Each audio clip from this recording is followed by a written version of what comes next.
T'es toujours en train de te faire manipuler. Tu vois un projet, il a l'air incroyable. Tu dis, ok, je me lance. C'est vraiment le bon projet. T'achètes. Et là, bim, le prix se casse la gueule. Mais attends, tu regardes le projet encore et tu te dis, mais on n'était pas là pour le long terme, non? Alors pourquoi est-ce que ça vend dès que j'arrive, hein? Qui est-ce qui vend? Qui est-ce qui encaisse pendant que moi je suis en train d'acheter là? Oh. Tu vois, t'as cette impression qu'il y a une bande de mecs bien organisés qui se font plaisir sur le dos des petits investisseurs, sur le dos du retail, tu vois. T'as aussi ce scénario là où t'arrives sur un projet avec une tech de fou. La tech, elle est vraiment bonne. Ça hype de fou. Et tu buys, t'achètes, et là, rebim, ça tank. Mais la technologie, elle est game changer, c'est sûr, c'est certain. Alors pourquoi est-ce que ça s'effondre? C'est quoi le délire? Je vais te le dire, moi, c'est quoi le délire? Derrière tout ça, il y a un type de joueur clé que t'as peut-être pas assez regardé dans la crypto. Les VC, les venture capitalistes, comme on dit en anglais. C'est quoi un venture capitaliste? C'est un investisseur qui te met de l'argent très tôt dans un projet avant tout le monde. Souvent, quand il n'y a même pas encore le produit, tu vois, c'est un investisseur, ça permet de faire tourner la team et puis de commencer le truc. Mais en échange, il reçoit plein de tokens à un prix ridicule. Son but à lui, en tant qu'investisseur bien sûr, c'est que ça prenne de la valeur pour revendre avec un gros bénéfice. Le problème, c'est que souvent dans la crypto, c'est pas super bien régulé. Ça va hype. Ça va vendre à fond et très vite, tu vois. Au final, un VC, c'est simple, hein. Mais pour beaucoup de gens, même pour les anglophones d'ailleurs, VC, ça fait un peu un mot de riche, tu vois. Un truc un peu lointain. Tu penses que ça concerne peut-être que les fondateurs du projet, tu vois, l'équipe. Parce qu'ils échangent directement avec l'équipe, ils échangent pas avec toi, ils ont rien à voir avec toi, quoi. Toi, t'es juste un gars du retail. Et leur discussion, tu vas penser qu'elle t'affecte pas directement, mais la vérité, c'est que c'est tout l'inverse. Chaque mouvement d'un VC, il a un impact direct sur le fait que ton token, il va to the moon ou to the cave, droit à zéro. Et ça, on est obligé d'en soucier. Perso, je sais pas si pour toi c'est important ou pas, hein, mais moi, je suis obligé de m'en soucier. Parce que, c'est mes sous. Et mes sous, c'est important pour moi. En tant qu'investisseur, les VC, ils raflent des tokens super tôt à des prix ridicules. Donc leur objectif, c'est logique, c'est les vendre au bon moment pour faire du cash. Alors pourquoi est-ce que personne y creuse vraiment ce que font les VC? Parce que la majorité des gens, ils savent pas comment ça se passe en coulisses. En fait, tout simplement, personne n'en parle. C'est l'argent qui fait bouger le marché, ok, mais comment ça se passe, on ne sait pas. Moi, c'est différent. Je suis dans le game depuis 8-9 ans, j'ai vu des projets naître, des projets exploser, des projets mourir, des projets se faire rug pull, et après j'explique aux gens comment est-ce que ça fonctionne la blockchain pour récupérer des trucs, mais si le site il est plus en ligne, des trucs comme ça. J'ai dealé aussi avec pas mal de VC du coup, et je peux te dire que ce sont pas des dieux. Ils sont pas intouchables et encore loin de là. Et justement, ce que j'ai comme expérience avec l'analyse de ce qui se passe sur la blockchain, ça va nous être utile aujourd'hui. Parce qu'une fois que tu captes leur playbook, tu peux esquiver à chaque fois. Gérer ton risque de manière 100 fois plus propre. Donc, aujourd'hui, je vais pas te noyer sous du jargon ou sur de la technique. Je vais juste te montrer avec ce que j'ai vu, mon expérience, comment est-ce que les VC ils manipulent ton argent, les prix des tokens, et surtout comment est-ce que tu peux éviter leurs pièges. Moi c'est Cédric, si t'aimes ce genre de vidéo, pense à t'abonner, on vise les 10 000 abonnements, là on y arrive. Tu peux aussi nous rejoindre sur Telegram si ça t'intéresse, le lien il est dans la description. On a un petit groupe, voilà, c'est sympa, ça permet d'échanger. Donc on disait, 3 types de VC. Commençons avec les pires, ce que j'appelle les faux long terme. Tu vois, ceux qui voient la vision à long terme, qui vont te vendre la vision à long terme. Tu vas te vendre du rêve. Toujours en train de parler de vision long terme, de l'avenir de la décentralisation. En mode, on est ensemble à construire le futur, tu vois. On va même locker parfois nos tokens pendant une durée donnée, tu vois, on est vraiment là pour le long terme.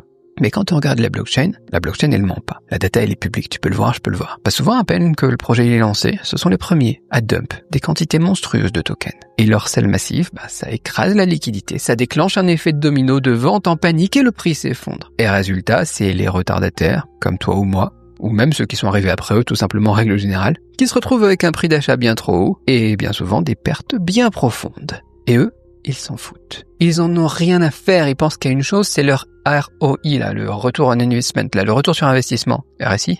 Je sais pas. Le reste?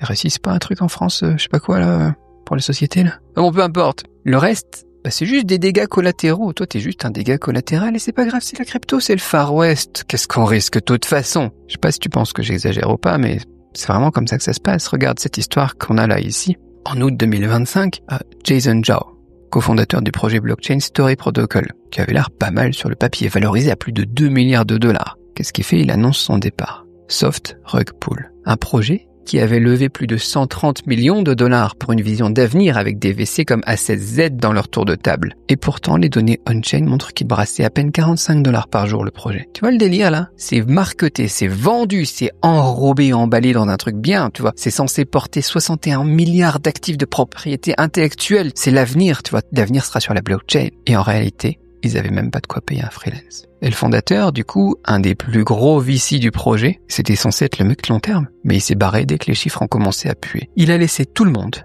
dans la mouise. Donc que tu sois investisseur retail, tu vois, ou juste un curieux, check les données on-chain. Au pire, tu fais le détective comme Zach XBT, tu vois. Et puis, je sais pas, mais suis les adresses des VC, quoi. Souvent, les projets, ils partagent d'ailleurs les adresses des VC juste après les levées. Regarde les tokenomics, combien est-ce que de tokens ils ont été alloués aux investisseurs?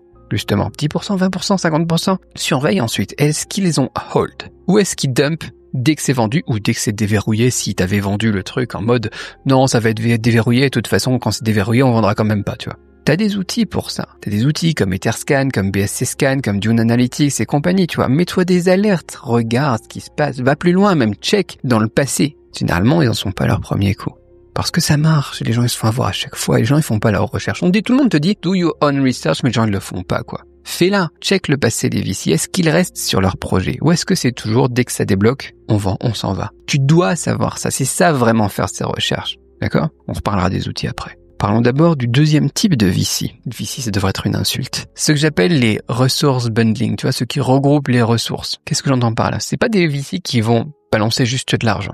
Non, eux, ils viennent avec tout un package de copains. Ils te promettent du soutien. On va t'aider au niveau du marketing, on va t'aider au niveau des audits, on va t'aider à faire la modération de la communauté, tout le kit, ils arrivent comme ça. Et pour un projet jeune, généralement, c'est super tentant d'avoir un VC comme ça qui rejoint ton projet.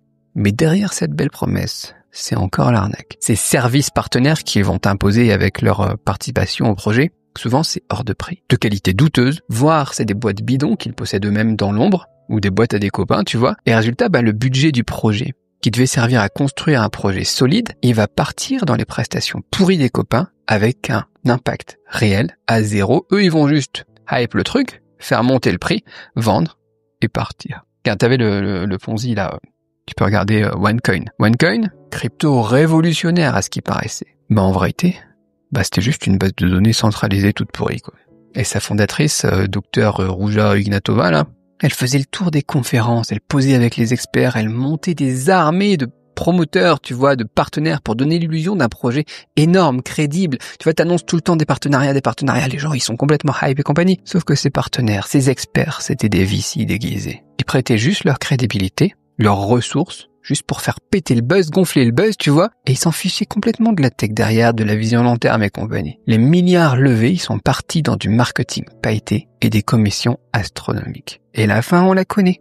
La fondatrice disparaît, les investisseurs, ils sont ruinés. Elle est pas sur la liste des FBI Top Wanted, je sais pas quoi là, je sais plus si c'est elle ou pas. Moralité, quand un VC te vend du rêve avec ses ressources et son réseau, fais gaffe. Parfois, c'est juste une belle boîte vide sans fond qui va hype le truc pour pouvoir, comme dans le premier cas, partir avec la thune. Avant d'investir, trace les flux de cash, suis les flux d'argent. Si tu vois que le budget part dans du consulting vague, dans du marketing sans retour sur investissement clair, sans KPIs clairs, tu vois, etc., c'est une alerte rouge. Un VC qui parle trop de ses services et pas assez de construire le projet, tu vois, du product market fit, de qu'est-ce qu'on est en train de faire vraiment pour la communauté, etc., c'est souvent que le projet, il a ni le contrôle, ni d'avenir. Troisième type de VC qui m'agace bien aussi, ceux qui courent après les tendances. Ça, c'est pas mal, on en voit de plus en plus. Ceux-là, ils viennent souvent des industries traditionnelles. Ils captent rien à la blockchain. Pourquoi est-ce qu'ils sont là? Simple. Ils courent après tout ce qui brille. Exemple concret, en 2020, t'avais le projet Troy, un TROY, soutenu par BlockVC. Ça a été exposé comme une arnaque, même vis-à-vis de gros noms. Ils ont arnaqué des gros investisseurs aussi derrière, pas que du retail, comme Mars Finance et Node Capital. Le fondateur de Mars Finance, il a carrément clashé le projet dans le groupe, disant que leur levée de fonds, ça ressemblait vraiment à de la fraude, quoi. Et le projet, il était hyper lié à BlockVC, justement. Certains disaient que c'était littéralement la même équipe derrière, en fait. Tu vois le délire, quoi. Ces VC, ils épargnent personne. Même pas les gros de l'industrie. Alors imagine-toi, les gens normaux, les gens, tu vois, de tous les jours, le retail, toi, moi, tu penses vraiment qu'ils vont s'inquiéter pour nous quand ils arnaquent des gros comme, comment est-ce qu'il s'appelle, le Node Capital et compagnie? Laisse tomber, quoi, oublie. Dès que le hype disparaît, c'est les premiers à se barrer en mode fantôme et à laisser les autres nettoyer le... Je sais pas s'il faudra censurer les mots un peu crus aujourd'hui. Mais ça m'agace, ces gens-là.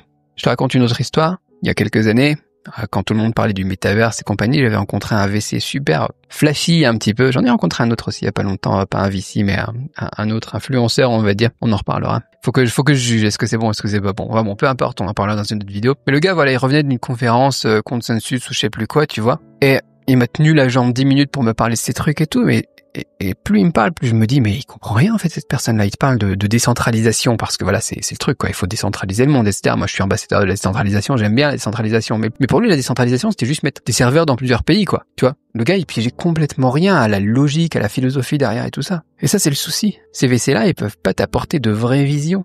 Ils savent pas juger la valeur d'un projet sur le long terme non plus d'ailleurs. C'est-à-dire que eux, ils vont jouer sur les nombres. Tu peux rentrer dans un projet juste parce qu'un VC connu, il est dedans. Mais quand le buzz, il s'essouffle, les gens, ils vont se barrer, le projet, il cale, bah toi, t'es coincé, tu vois. Et comme ils pigent rien à la blockchain, en fait, ils ont choisi des mauvais projets dès le départ. Toi, t'as pris parce qu'ils étaient connus, peut-être dans une autre industrie. Mais en fait, eux, ils jouent sur les nombres. Ils savent que même s'ils en ont 10 et qu'il y en a 9 qui se cassent la figure, s'il y en a qu'un seul qui fait x20, ils sont gagnants. Donc, voilà, on va jouer sur les nombres, tout simplement. Donc, prends le temps de creuser le passé du VC. Va voir son parcours sur LinkedIn ou Crunchbase ou sur Google ou n'importe quoi. Est-ce qu'il vient d'un secteur sans aucun lien avec la crypto? Prudence, est-ce que son track record, il est vraiment faible et il joue juste sur les nombres? Peu importe à quel point il est célèbre. Reviens toujours à l'essentiel aussi. Le projet, est-ce que son white paper, il est clair? Il n'y a pas que le VC qui compte. Est-ce que l'équipe technique du projet, elle a vraiment de l'expérience? Est-ce que le produit, il avance vraiment? Est-ce qu'on a quelque chose ou est-ce que c'est que des promesses, tu vois? C'est ça le vrai sujet, pas juste le nom du VC qui supporte ça sur la slide du PowerPoint qu'ils vont te montrer, quoi. Bon, voilà. On a vu pas mal de façons bizarres, 3 façons dont les VC opèrent dans ce milieu un petit peu. Voilà, c'est le Far West, comme je te disais. Au final, ils sont là que pour une chose. Faire un max de cash le plus vite possible. Voilà, c'est la crypto, c'est le Far West. Voilà, les gens sérieux avec une vraie vision long terme, c'est plutôt rare. Mais du coup, comment est-ce que tu fais pour éviter les pièges? Bon, je t'ai donné quelques astuces déjà un petit peu en passant à la volée, quoi, mais résumons. 1. Utilise les bons outils. Commence simple, CoinMarketCap ou CoinGecko ou je sais pas quoi pour checker les basics d'un token et les plannings de déblocage qu'on appelle les tokenomics.